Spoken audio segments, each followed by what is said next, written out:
Eh bien bonjour à tous, aujourd'hui dans cette vidéo je vais vous parler de la défragmentation. Donc comment défragmenter son disque dur.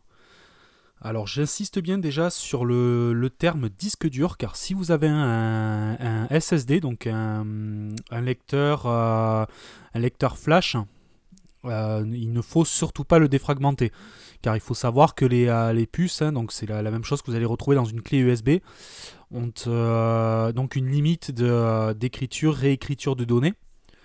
Donc si vous avez ce type de support, ne défragmentez pas. Sur les disques durs par contre, c'est assez intéressant de défragmenter, car il faut savoir qu'en fait vos données, avec le temps, s'éparpillent un petit peu dans le disque, parce qu'au fur et à mesure que vous effacez des fichiers, en fait, vous créez des trous.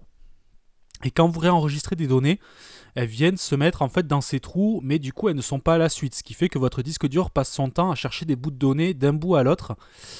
Le but de la défragmentation, c'est justement de rassembler tous ces fichiers entre eux pour, on va dire, un petit peu améliorer la vitesse de lecture, le temps d'accès aux données. Donc pour cela, il suffit en fait d'aller dans votre poste de travail,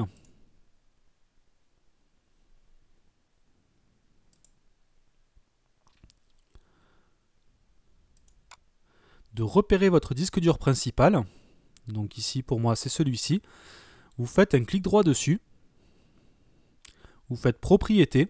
Donc ça c'est valable sur tous les systèmes, hein, que ce soit depuis Windows XP en fait. Vous allez dans outils et vous faites, alors ici ça s'appelle optimiser, mais vous l'avez ici, défragmenter le lecteur. Vous cliquez sur optimiser.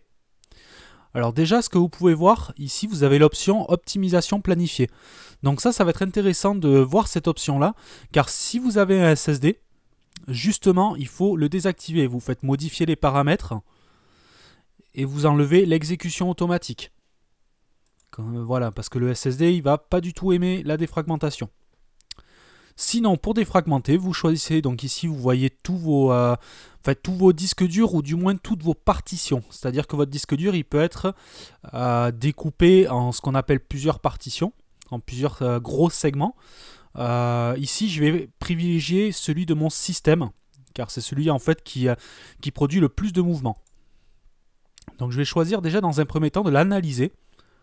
Et le PC va me dire déjà si... enfin, le système va me dire déjà s'il y a besoin ou pas de défragmenter. Donc là, on va attendre que l'analyse se finisse. Là, je pense pas qu'il y ait besoin de défragmentation. Mais c'est juste que vous voyez un petit peu ce que ça affiche. Voilà, là on voit qu'on a 1% fragmenté. Franchement, là il n'y a pas vraiment besoin de défragmenter. Bon, moi j'ai une défragmentation automatique activée toutes les semaines, donc j'ai pas vraiment de soucis. Donc là, voilà, j'ai pas l'utilité de défragmenter pour le moment. Sinon, le système va vous le dire dans l'état, il va vous dire qu'il est conseillé de défragmenter. Donc voilà, et je répète bien, surtout pas sur les SSD. Donc référez-vous aux caractéristiques de votre PC pour savoir si vous avez un disque dur ou alors un disque SSD. Enfin un support SSD. Donc voilà, c'est tout pour cette vidéo. On se retrouve sur une prochaine vidéo. Allez, salut!